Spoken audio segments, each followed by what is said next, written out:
You are listening to our review of the week on Estate FM. Dzień dobry Państwu, z odmętów internetu wita Tomasz Cudowski. Wszyscy już pewnie zdążyli wrócić z Sopotu, wysuszyć kostiumy kąpielowe.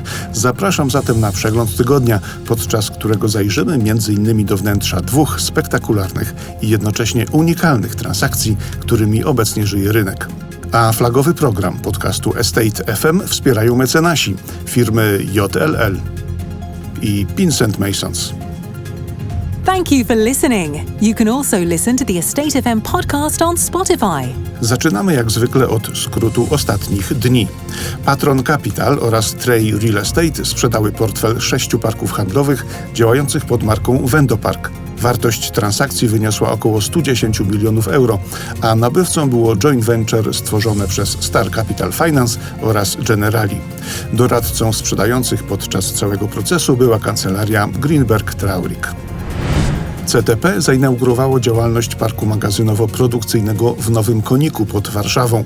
4 hale o łącznej powierzchni około 70 tysięcy metrów bazują na rozwiązaniach modułowych w 3 opcjach. Oferują od 600 do 2000 metrów powierzchni. Z kolei 7R rozpoczęło budowę centrum logistycznego dla Pepco w Barniewicach pod Gdańskiem. W ramach długoterminowej umowy najemca ma do dyspozycji ponad 51 tysięcy metrów magazynów z częścią biurową. Zielone wdrożenia umożliwią certyfikację obiektu w systemie BREEAM na poziomie Excellent. Ponadto 7R z przytupem zadebiutowało w Czechach.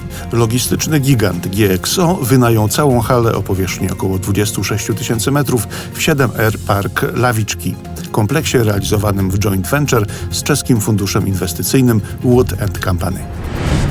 Forum Tower, drugi pod względem wysokości niebotyk Wrocławia, osiągnął planowaną wysokość 137 metrów. Marka Resi Capital Prestige zaoferuje tu ponad 630 apartamentów. Zakończenie budowy zaplanowano na pierwszy kwartał przyszłego roku. Wieża jest ostatnim etapem kompleksu Forum, największego projektu Mixed Use na Dolnym Śląsku.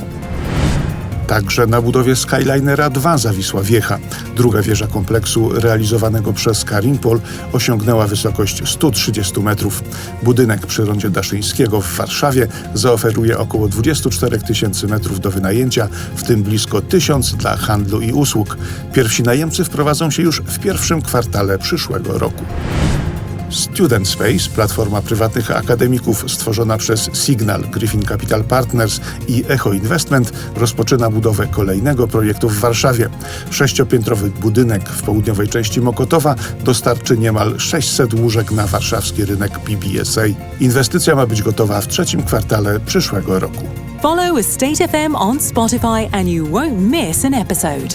Ekskluzywną część dźwiękową rozpoczynamy od transakcji z gatunku tych, jakie tygrysy lubią najbardziej. Właściciela zmieniła szklana wieża w centrum Warszawy, czyli biurowiec Central Point. Immobel sprzedał swoje ostatnie polskie aktywo na rzecz lokalnego inwestora, firmy z grupy Levantpol, za 107 milionów euro. Możemy zatem świętować największy jak dotychczas tegoroczny deal biurowy. O historii akwizycji mówi Marcin Sulewski z JLL. Miałem przyjemność rozpocząć współpracę z firmą Levantpol od zidentyfikowania projektów, które potencjalnie mogłyby być w kręgu ich zainteresowań, i razem z Tomkiem Nowakowskim mieliśmy kilka sesji, gdzie próbowaliśmy zidentyfikować ten właśnie wymarzony projekt, i szczerze powiedziawszy przed Central Pointem mieliśmy przygodę jeszcze z innym projektem, którego nam wspólnie nie udało się zdobyć. Natomiast właśnie to Central Point przykuł uwagę Tomka, jak również głównego inwestora Levantpol Property. No i wspólnie postanowiliśmy się temu przyjrzeć bliżej. No i okazało się, że to jest właśnie ten projekt. Z perspektywy polskiego i warszawskiego rynku nieruchomości można ją zaklasyfikować do tych transakcji, które były zrobione w ekspresowym tempie, bo rozpoczęliśmy proces due diligence na początku lutego, a w połowie czerwca byliśmy po closingu, także bardzo, bardzo szybkie tempo transakcji, zwłaszcza biorąc pod uwagę to, że mieliśmy jeden podmiot bardzo instytucjonalny, notowany na giełdzie, deweloper z dużym doświadczeniem na rynku i podmiot polski, który miał w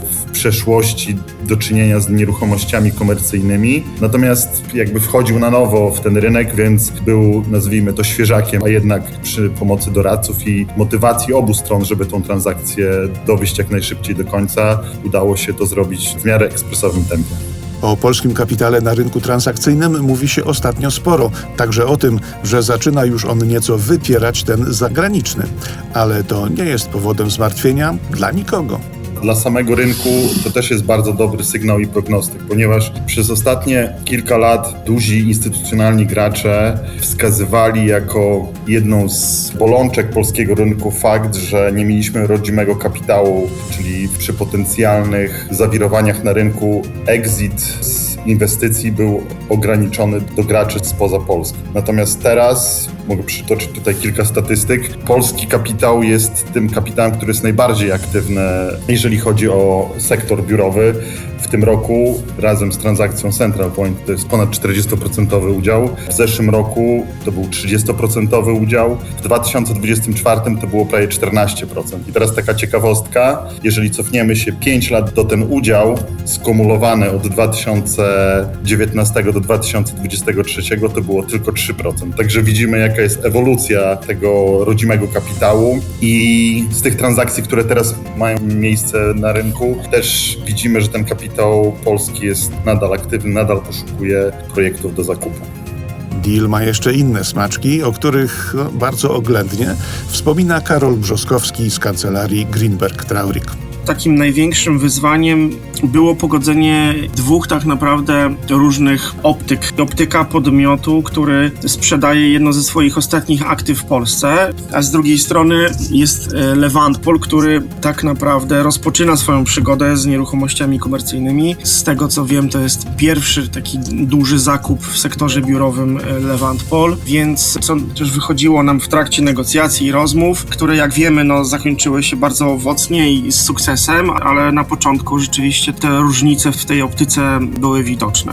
Dodatkową ciekawostką było to, że bank, który sfinansował nabycie tej nieruchomości dla Immobela, został też na aktywie, dalej je finansuje i tym razem był częścią finansowania nabycia tego biurowca przez Levantpol.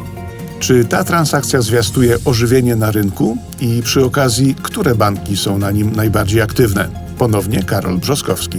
Widzimy ruch na rynku nieruchomości logistycznych, bardziej od strony sprzedażowej. Cały czas trochę brakuje tych kupujących w każdym z tych głównych sektorów, czyli sektor logistyczny, biurowy i retailowy. Widać 4 do 5 podmiotów, które są bardzo aktywne i to tak naprawdę te procesy, bo zazwyczaj to jest proces przetargowy, to one skupiają się gdzieś tam wokół tych kilku podmiotów. Bardziej aktywny jest teraz retail i office, paradoksalnie, niż ten sektor logistyczny. Widzimy znowu większy ruch w sektorze biurowym, widzimy większy ruch w sektorze również retailowym. Jest kilka transakcji, które się toczą, nie bardzo mogę mówić o szczegółach. Finansowanie jest na rynku, są pieniądze, banki są chętne, żeby finansować transakcje. Widzimy gdzieś tam kilka tych banków bardziej aktywnych. Widzimy PKO na transakcjach mBank, BGK.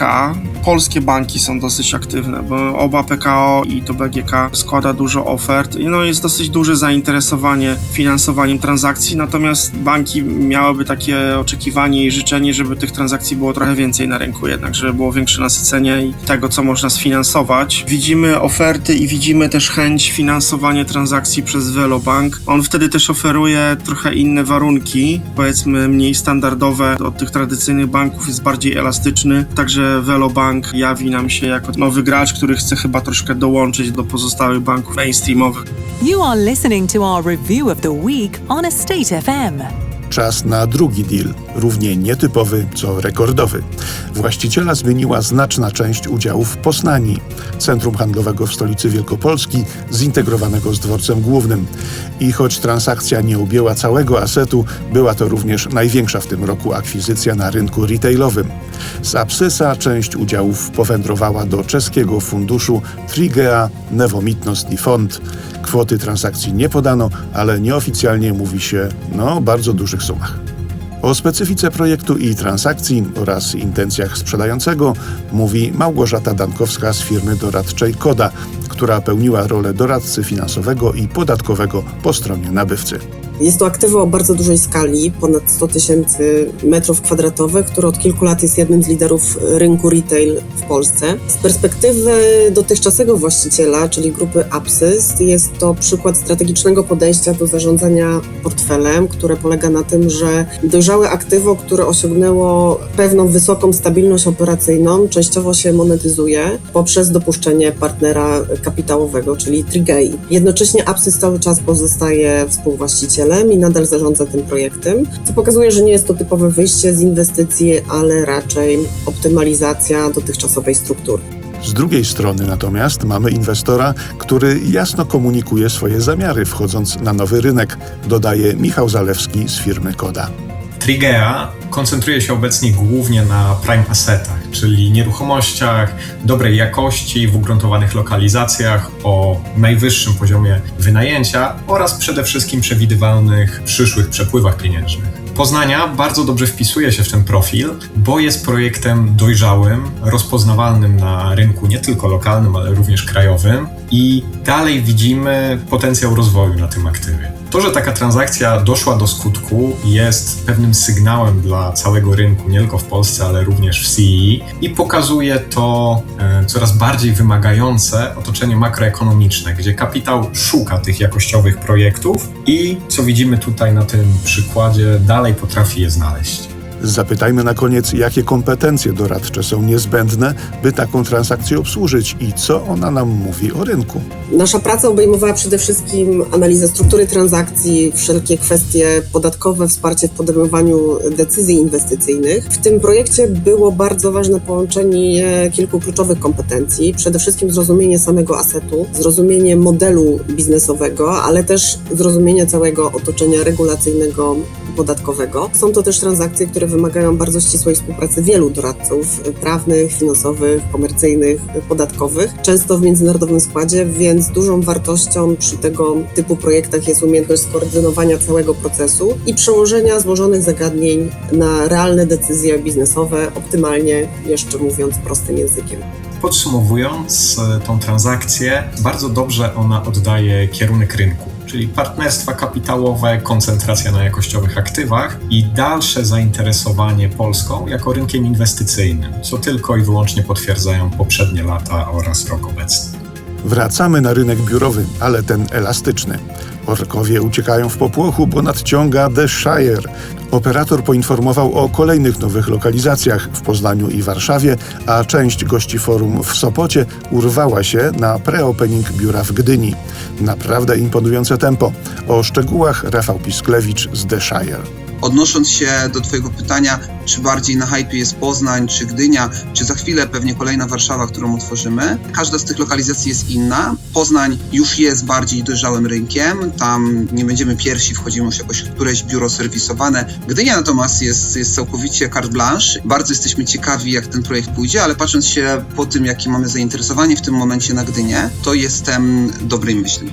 Naszymi klientami jest bardzo szerokie spektrum firm oraz instytucji, od instytucji państwowych poprzez banki, kancelarie prawne, fundusze inwestycyjne, deweloperów, małe, średnie przedsiębiorstwa, ale też jesteśmy często jakimś tam oddziałem dla dużych międzynarodowych korporacji. Jednak nasi klienci to tacy bardziej grown-up biznes, który już funkcjonuje. Reasumując, bardziej jednak to są przedsiębiorstwa, ale od małych, 3-4 osobowych firm rodzinnych po duże międzynarodowe korporacje, a nawet i instytucje państwowe.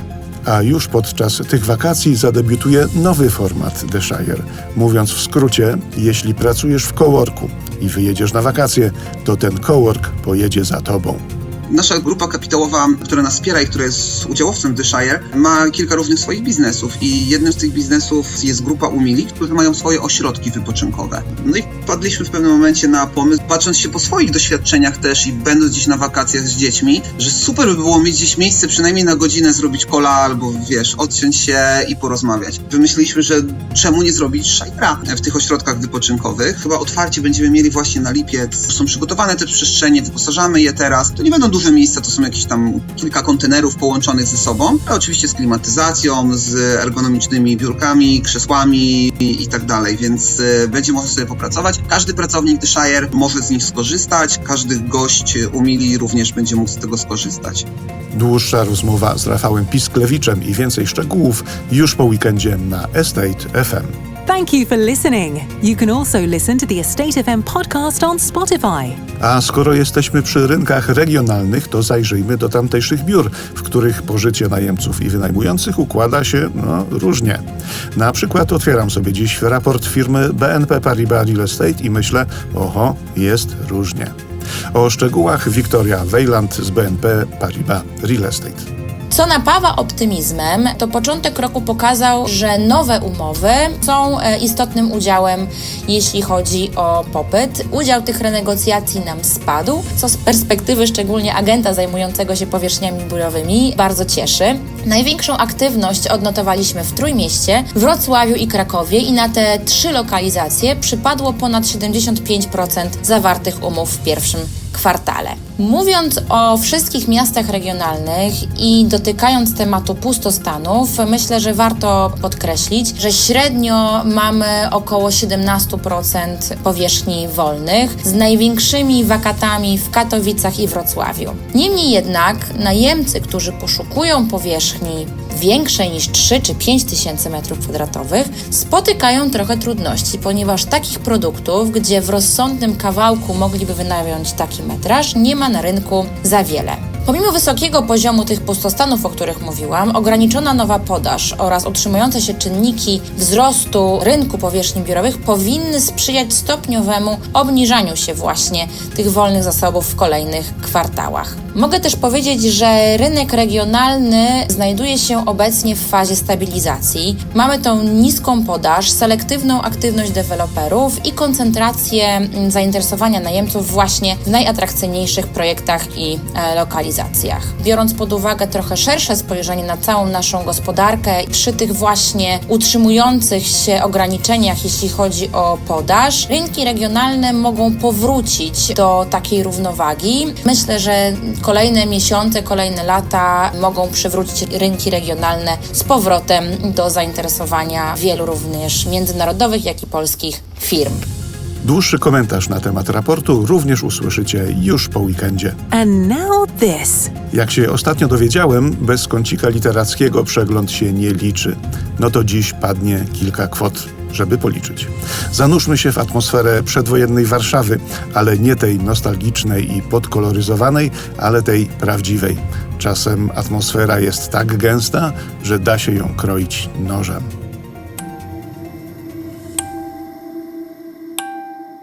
Limuzyna była ogromna i czerwona jak wóz straży ogniowej. Tylnych kół niemal wcale nie było widać, kryły się pod zamkniętymi błotnikami, a błotniki te miały kształt kropel, na czerwonym lakierze świeciły chromy. Żeby zrozumieć, jak wyglądał ten samochód w ówczesnej Warszawie, należy pamiętać, że KUM nie jeździł nim tylko po paru wyasfaltowanych ulicach pryncypialnych, po Nowym Świecie, Mazowieckiej czy Marszałkowskiej, które to części Warszawy dzisiaj chcemy pamiętać. Naturalnym środowiskiem KUM-a były brukowane albo błotniste ulice i uliczki Śródmieścia na północ od Alei Jerozolimskich. Czerwony Chrysler parkował pod gnijącymi kamienicami Muranowa, pod czynszówkami Woli, w których zmurszałe i drewniane stropy zapadały się pod ciężarem mieszkańców. Chrysler, powiedział kaplica, wymawiając słowo Chrysler po polsku przez H. Chrysler Imperial, nowiutki. 28 000 dałem. Drugiego takiego w Polsce nie ma nikt, ani prezydent, ani marszałek Śmigły. 28 000 złotych. Mój ojciec, Naum Bernstein, zarabiał jakieś 100 zł na miesiąc. Jeśli miał dobry miesiąc, co daje 1200 na rok. Czyli samochód KUM-a był wart ponad 23 lata pracy mojego ojca. Na ulicy mawiano, że sam prezydent Warszawy Starzyński zarabia na miesiąc 3500. Siadywali biedacy pod ścianą, na trotuarze i filozofowali. Co można by zrobić, gdyby mieć 3500 na miesiąc? Fantazje te obracały się najczęściej wokół kupna dużych ilości jedzenia, wyprawienia wielkiej fety dla całego kwartału. Na skwerze rozstawić by można stoły, zamówić orkiestrę, beczkę piwa, kilka skrzynek wódki, pod ryjkiem obstalować całą świnię i bawić się 3 dni jak na weselu. Tak by można zrobić, gdyby się miało 3500 jak Starzyński, lecz nawet Starzyńskiego nie byłoby stać na samochód KUM-a. kum miał więcej. To był oczywiście fragment powieści Król Szczepana Twardocha, a przez warszawskie szemrane zaułki przeciągnęła nas Joanna Mroczek z CBRE. Wielkie dzięki i wielkie brawa.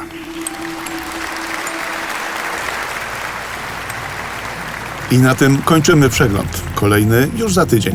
Nieustająco prosimy o subskrypcję, udostępnienia i polubienia. No i trzymajcie się tam jakoś.